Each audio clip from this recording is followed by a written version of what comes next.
What can a website I visit tell about me? So privacy is an issue that crops up a lot, but as we'll see, the kinds of things that a website gets about you, the information that it receives about your visit, is both very, very benign by itself, but is also part of a larger picture that makes simple solutions incredibly, incredibly difficult, and privacy a very difficult thing to achieve. What can a website I visit tell about me? Websites can collect a fair amount of information about you. Let's look at what every website sees. I'm Leo Notenboom, and this is AskLeo.com. Question. When I visit a website that collects visitor statistics, I understand they can see my IP, which will tell them my ISP, that I have a Mac, the area where I may live, what browser I use, if I'm new to the site, or if I click information on the site. But can the site collect the following information?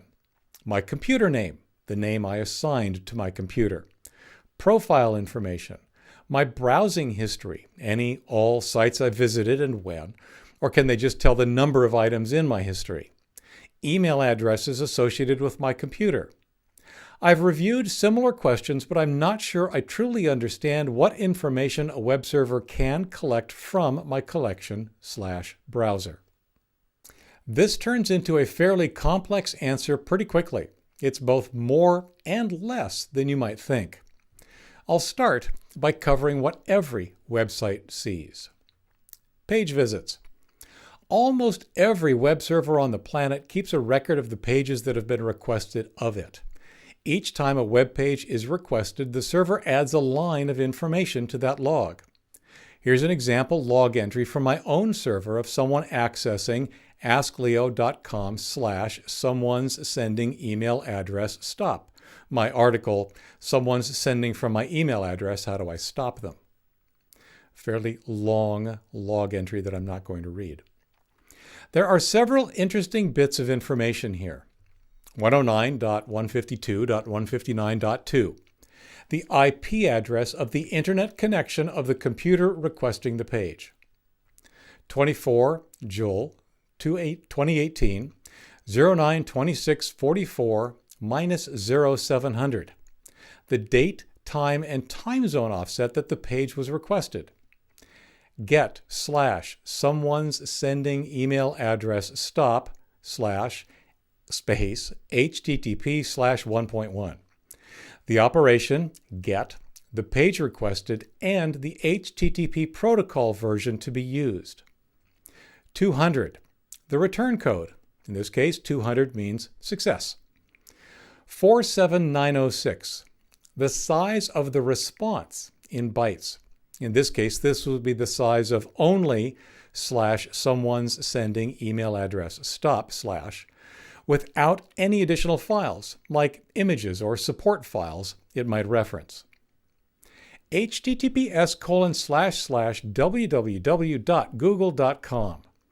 The site that had the link to https://askleo.com/someone's sending email address stop that this person clicked.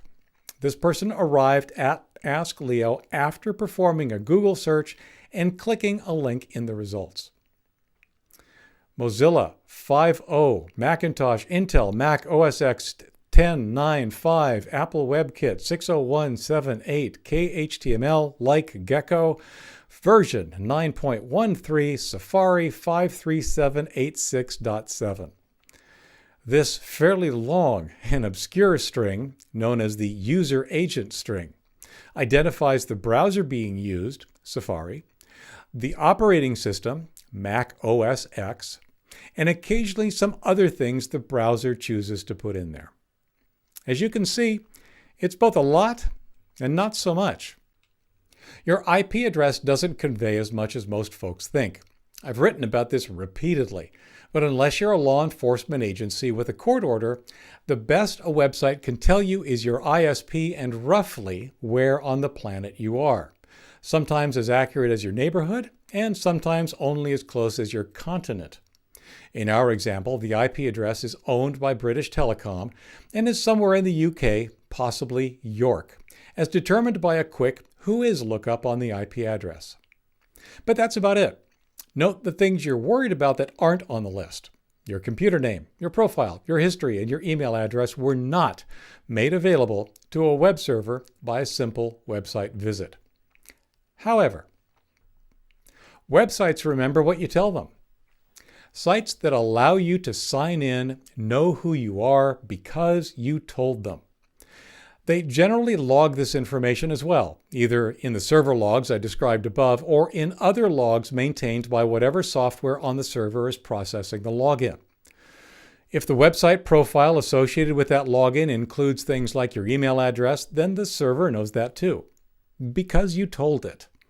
That's something most people fail to remember. The vast majority of data collection and tracking exists because you explicitly provided it somehow. Websites remember what their associated sites remember. In that same vein, whether it's information you provided or was collected from simple visitor logs, websites that are associated with one another can certainly share data. There are several different examples. Sites from the same provider naturally share data. Gmail, Google Search, YouTube, and other Google properties all likely realize that you are you by virtue of you having logged in to check your email. Sites from related properties may do the same. We don't think of sites like Instagram and Facebook as being related, but they are. Facebook owns Instagram. I don't know that they share data, but they certainly could. There are many such relationships out there. Unrelated sites could enter into agreements to share data. In theory, this would be disclosed on a privacy page, but is typically limited to wording about sharing information with third parties. Advertising. Advertising is a special case. Advertisers remember you, sort of. We're all aware of ads that seem to follow you around from site to site. The sites that have those ads don't need to know who you are at all. They just need to use the same or related advertising services. All the advertising service needs to know is that this computer looked at external hard drives in order to then show you ads for external hard drives as you surf other sites. No personal information whatsoever was necessary to make that happen. It feels like you're being tracked, but you're not. Of course, it could be more than that. The web servers of the advertisers have that same log information we started with, except they also know what sites their ads were placed. So in a sense, they can see what sites you're visiting. And of course, if you're logged into one of those sites, or a related site, or a site related to the advertising service, they might know who you are because you told them. For links related to this article, or to leave a comment, visit askleo.com/3509. I'm Leo Notenboom. This is AskLeo.com. Thanks for watching.